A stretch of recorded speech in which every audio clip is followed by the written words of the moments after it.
Hi, this is Marc Elias, founder of Democracy Docket. It is Sunday, August 17th, and this is my weekly news update. All right, I've heard you all loud and clear. You want not just the bad news, you want not just the updates, but you also want some good news. So do me a favor, stay tuned through the end of this video when I promise you I will give you some good news and the week ahead of what we can expect. But right now, let's start with what is on everyone's mind, which is Donald Trump's sit down with Vladimir Putin in Alaska, which is even being described by right-wing media as a PR victory for Vladimir Putin and an embarrassment for Donald Trump. So I'm going to skip through why this is bad for the Ukraine, why this is an embarrassment for U.S. foreign policy, and I'm going to jump straight to what was, to me, the big takeaway in the democracy space. After he was done being humiliated by Vladimir Putin, Donald Trump sat down, of course, with Sean Hannity. Who else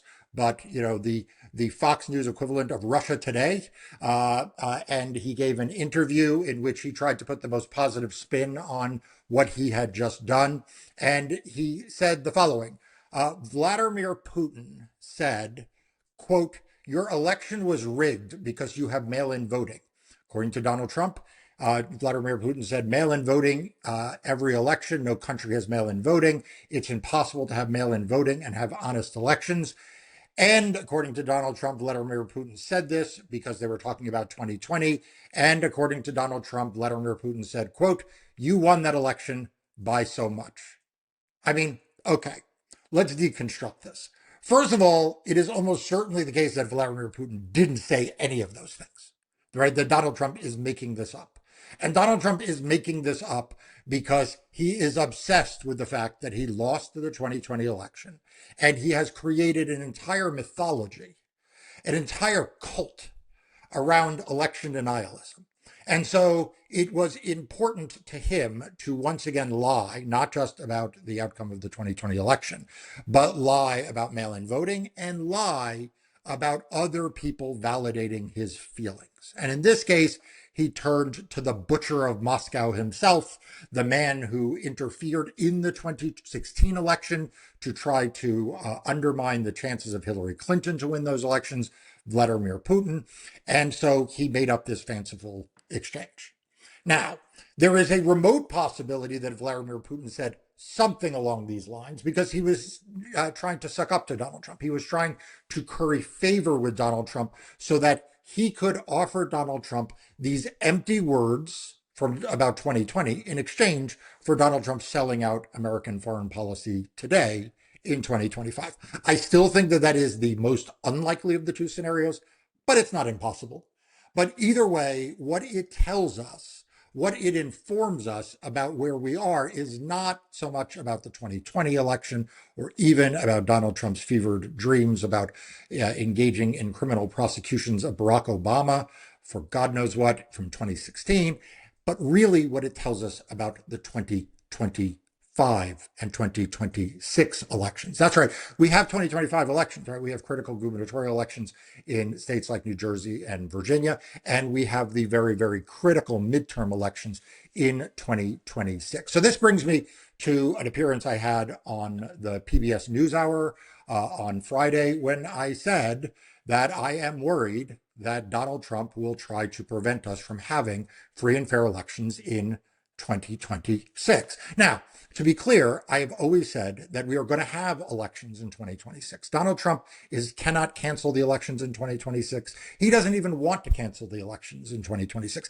My God, even Vladimir Putin holds elections in Russia. So the question is not whether we will have elections, but whether they will be free and fair elections. And the fact that Donald Trump coming out of a meeting with Vladimir Putin, which Vladimir Putin came out the better for, at least in the PR wars, and started talking about the 2020 elections, tells us how almost everything Donald Trump is doing right now is laying the foundation, is laying the predicate to create unfair elections, unfree elections in 2026, both by attacking the voter registration system. And I've talked to you about that before. This whole nonsense about proof of citizenship is just a way to prevent people from being able to register to vote, in particular young voters, minority voters, and married women who have changed their last name. Also, to engage in voter suppression laws, and we continue to see the Trump administration encourage that around the country, and Republican governors and state legislatures enacting those laws. My law firm and I are fighting back in court against those laws. Democracy Docket covers them day in, day out. But also the gerrymandering efforts, right? The gerrymandering efforts you're seeing Donald Trump insist that Republicans engage in states like Texas, in states like Missouri and Florida and Indiana. I could go on and on with a longer list. This is all a type of voter suppression, right? He wants to make voters obsolete in this process. He knows that if there are free and fair elections and that voters are able to express their preference for their candidates of choice, that Republicans will lose control of the House and perhaps even control the Senate in 2026. This will be a mortal threat to Donald Trump's political objectives, but most importantly, it will make him look weak. It will reveal him for the weak leader that he is. So he's trying to forestall that and to prevent that by insisting that Republicans gerrymander. What else is he doing? Well, we're seeing him try to influence and control the voter files, right? We've talked about this before, how he is sending the Department of Justice to seek the lists of voters in every state, a comprehensive list of hundreds of millions of voters around the country. He's not doing that for a good reason. He's doing that for a bad reason. But I want to actually put this one step forward. What's going on in Washington, D.C.? Now, we have seen him try to take control of the D.C. Police. There was litigation about that this week. Democracy Docket covered it. And kudos to the Attorney General of the District of Columbia. He basically backed them down. He basically filed a lawsuit and showed that he would have won in court. The judge indicated that she was likely to rule for the District of Columbia in this illegal effort to take over the DC police.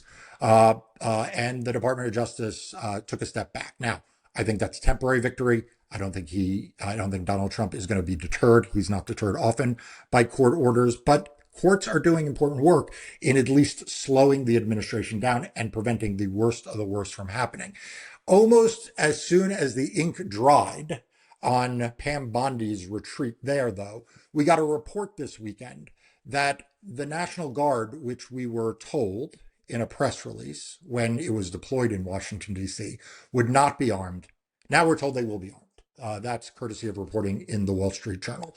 So we are seeing overall a continued escalation. First, we saw the military and the National Guard deployed in LA. Now we see it deployed in Washington, D.C., and reportedly going to be heavily armed. And though we saw a step back on the takeover of the D.C. police, I expect we will see that re-engage in Washington, D.C. Okay, so what do you make of all of this? The voter suppression, the tax on the voter rolls, the Texas redistricting, the efforts to issue executive orders, coupled with the continued news this week of big law being brought into work for not even causes that Donald Trump believes in, but literally for the Trump administration. That's right. We saw news that Kirkland & Ellis and Skadden Arps have been approached to do work directly for the administration, in this case, the Commerce Department, in negotiating these trade deals, these tariff deals abroad. So now you have, again, the military being deployed, the voter suppression, the redistricting efforts, big law being co-opted. I'm not even going to repeat what we've heard in previous weeks about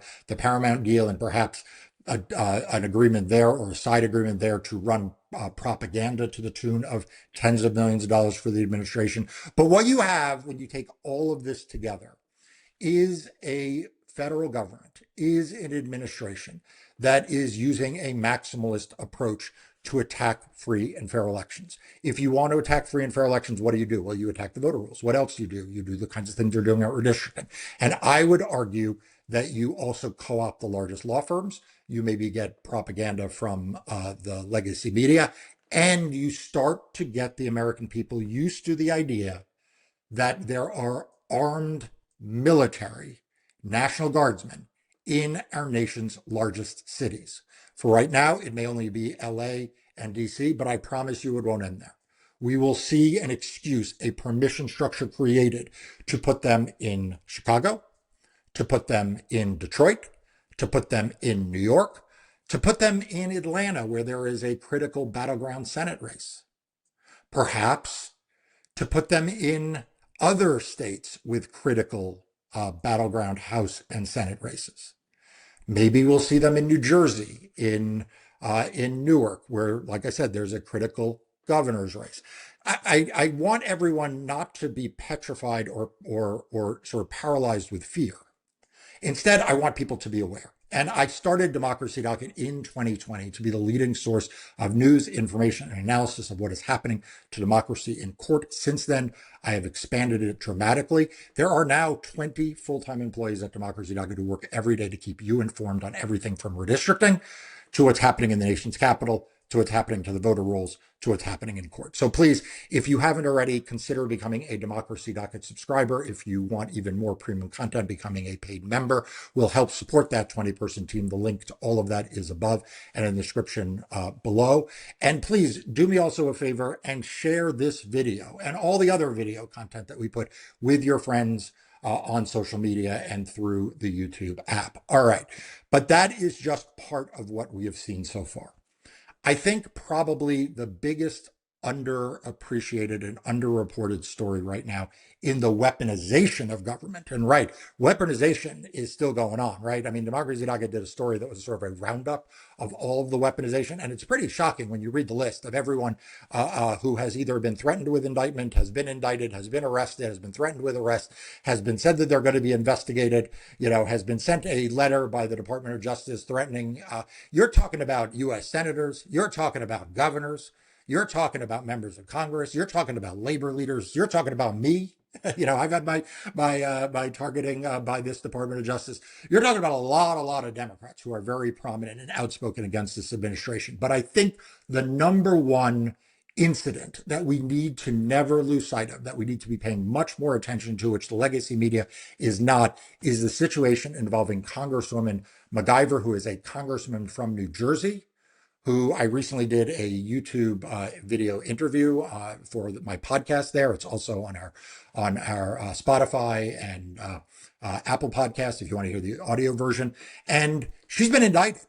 Like, no joke. She has been indicted by the New Jersey U.S. Attorney's Office for what? For doing her job, for basically saying, I want to visit an ICE facility, an ICE detention facility in my district, which, by the way, she's entitled to do under federal law. There's actually a clear federal statute that allows her to do this. And she was pushed, she was shoved. The federal government says she was doing the pushing, she was doing the shoving. There's plenty of video of this. The idea that she should be indicted, the idea that she should be facing, years upon years of federal prison for felony should give everyone a chill down their spine. That the weaponization is here. The weaponization is real and it is happening. And so I want to report on some big news that I have not seen reported elsewhere, but Democracy Docket has it, which are the motions to dismiss and some of the other motions that her team filed very late on Friday into Saturday. And they're really worth paying a lot of attention to. I'll be writing about these early next week. So if you're a premium member, as I mentioned before, you can get my premium content. I'll be writing about some of what she filed, but let me give you some of the highlights. Number one, she points out that the indictments should just be dismissed. They should be dismissed because members of Congress have what's called speech or debate immunity. This is a type of legislative immunity, but even more so, and kudos to her lawyers for this, she points out that under the Trump case, right, this is the Trump immunity case. Well, I mean, if the president of the United States deserves absolute immunity for official acts because of the risk of politicization, well, certainly a Democratic member of Congress does when the people who are prosecuting her are the Trump administration of the other party. So, I mean, I think this case should get tossed out on that grounds alone. But she also points out, and her lawyers make an excellent case for selective prosecution and for political prosecution, where after all, this administration, which claims that she jostled or shoved or whatever, law enforcement, again, take a look at the videos and see what you think yourself. I'm not convinced at all.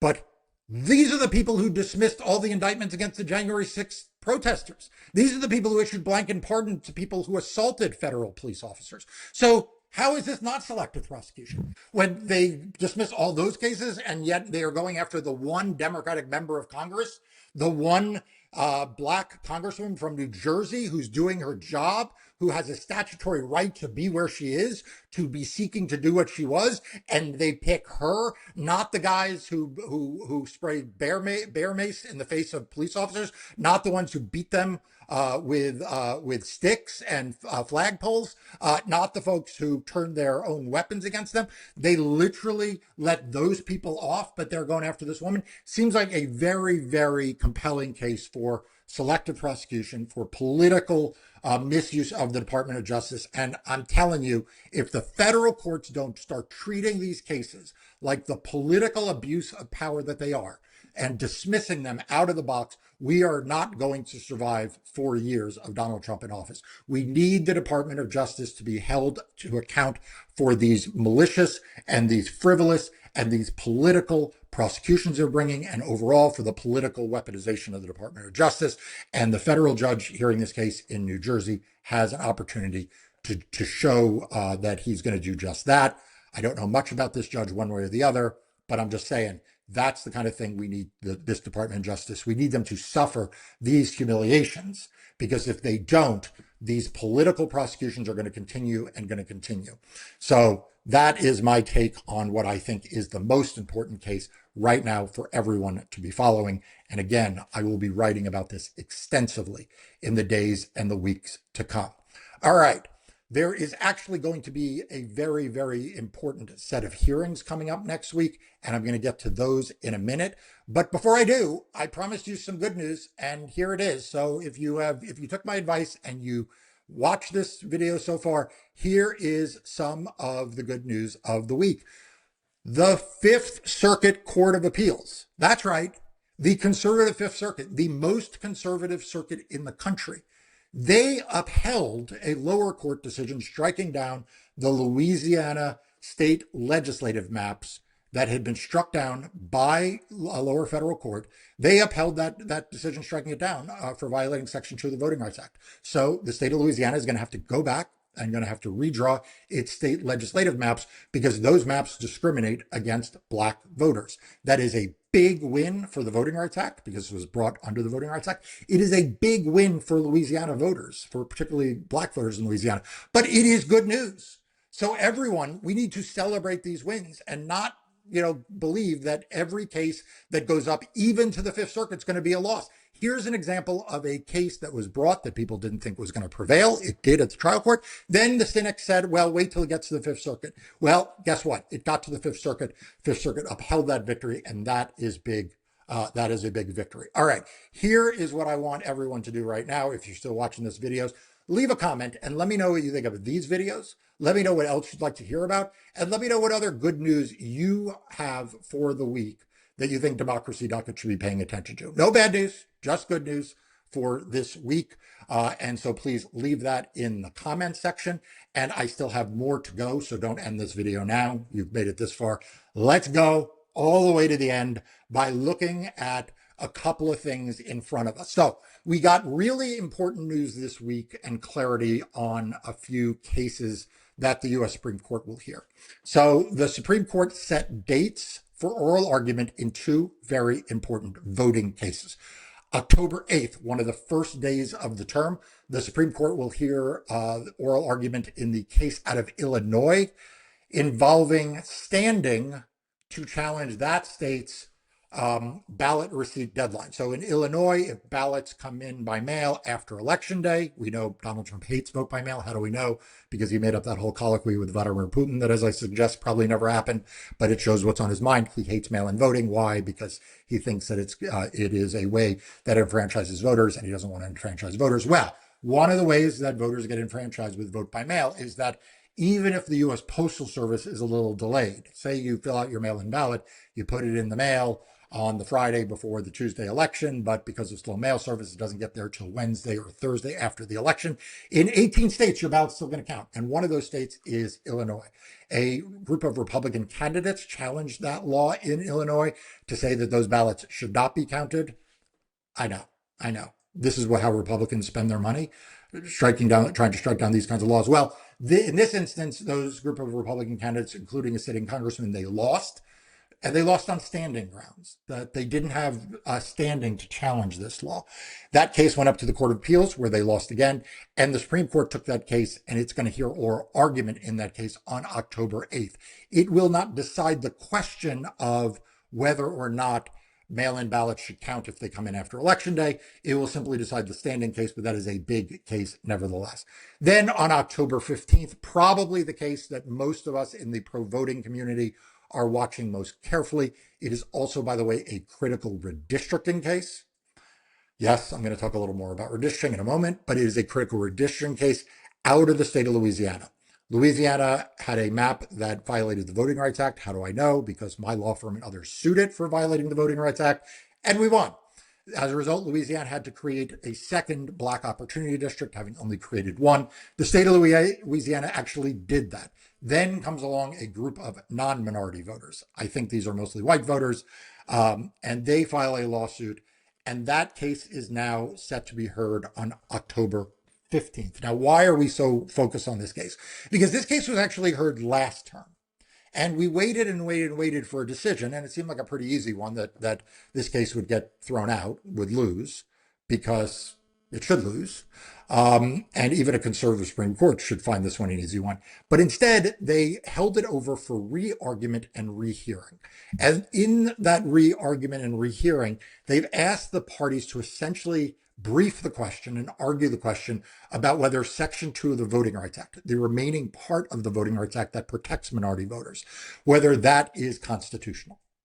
I know, big deal, big case, but don't give up hope. We're going to watch that argument on October 15th when that has now been set. That is definitely a date to put on your calendar. Democracy Docket will be covering that from literally from start to finish, and in the run up to it, be giving you all the context you need. So again, another good reason to sign up for Democracy Docket. The other kind of important news of the week, which doesn't deal with a scheduling issue, is there is another case involving these ballot receipt deadlines that you have heard me talk about before out of Mississippi. And this is if the Supreme Court wants to take a case to deal with the merits of the question of whether or not ballots postmarked by Election Day, relinquished by voters for Election Day, that are received after Election Day should count. It would be this case out of Mississippi. It's got a somewhat complicated backstory.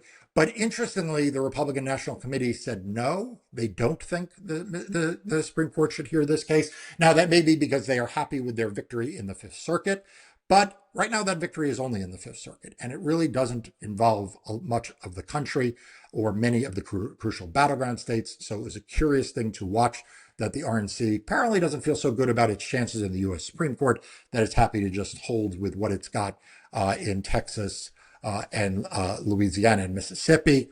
But, you know, that's like I said, not immediately before us, but this is a case we're watching to see whether the Supreme Court takes this either for this term or for a future year. All right. I said I was going to say something about redistricting. Also some good news. You say you thought the good news was over. Good news not over. More good news.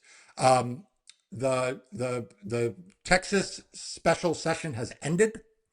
So the Democrats who left the state managed to break quorum, defeated this first special session. Unfortunately, Governor Abbott has called a second special session. Legislators appear they're going to go back to the state of Texas. So Texas is going to almost certainly enact a new map that re-gerrymanders the map to contain 5 more Republican seats. Expect litigation moments after Greg Abbott signs that law.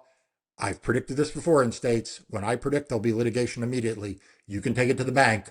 I'm not going to tell you exactly who or where, but I can promise you litigation immediately upon the signing of those maps in Texas. And by the way, my message to the governors in the other Republican states, you do the same thing, you'll be sued as well. All right.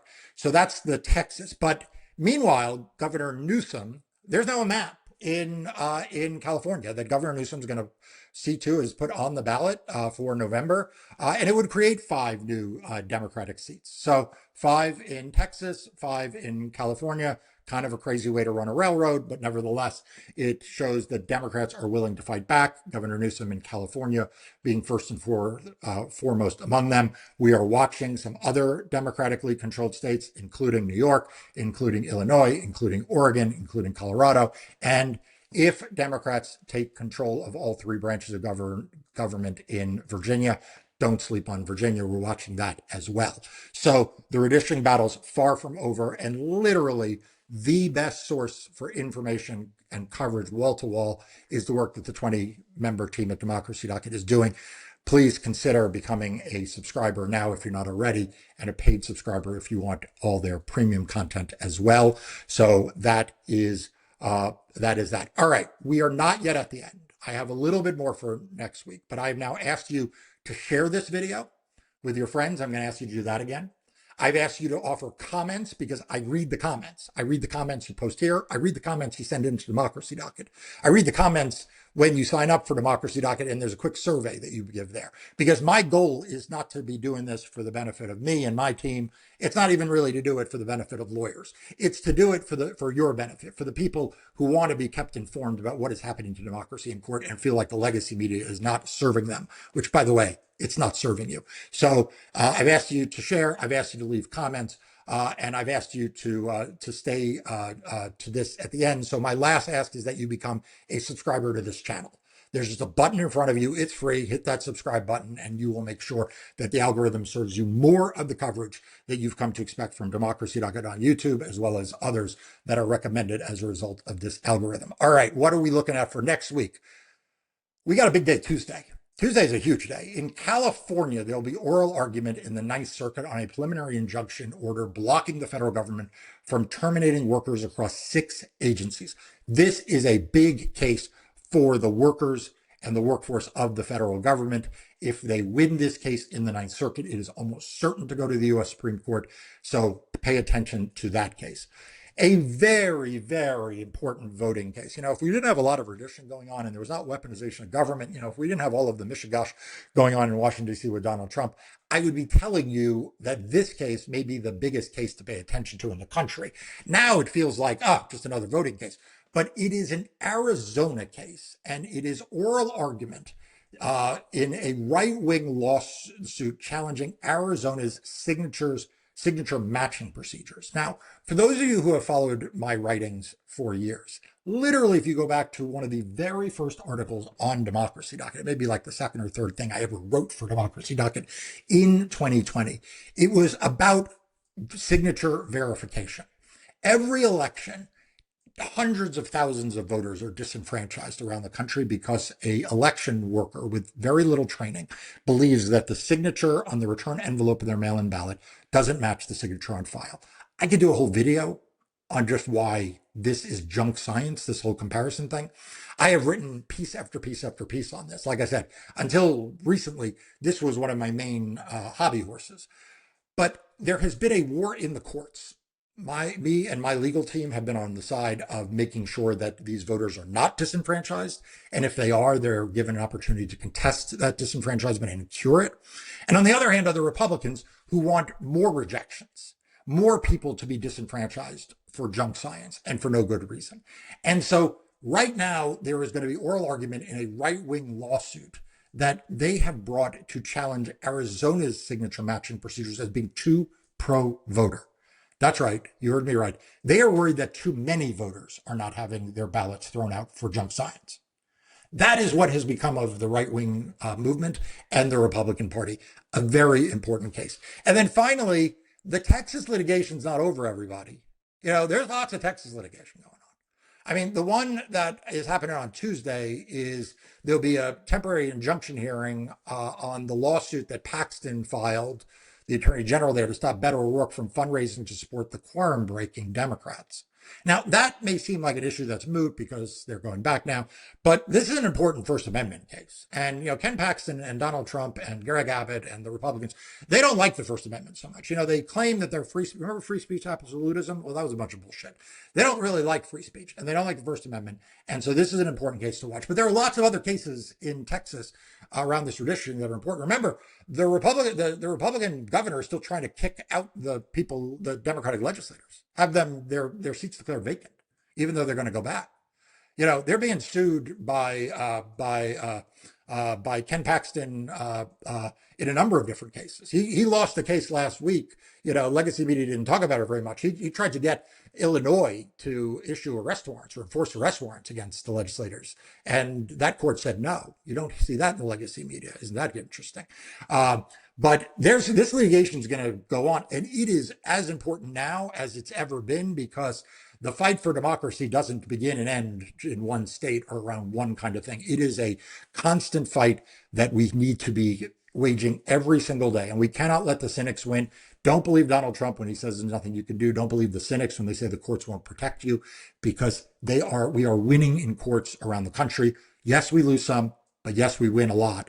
And that is a vital tool to protect democracy in the future. All right, one last message.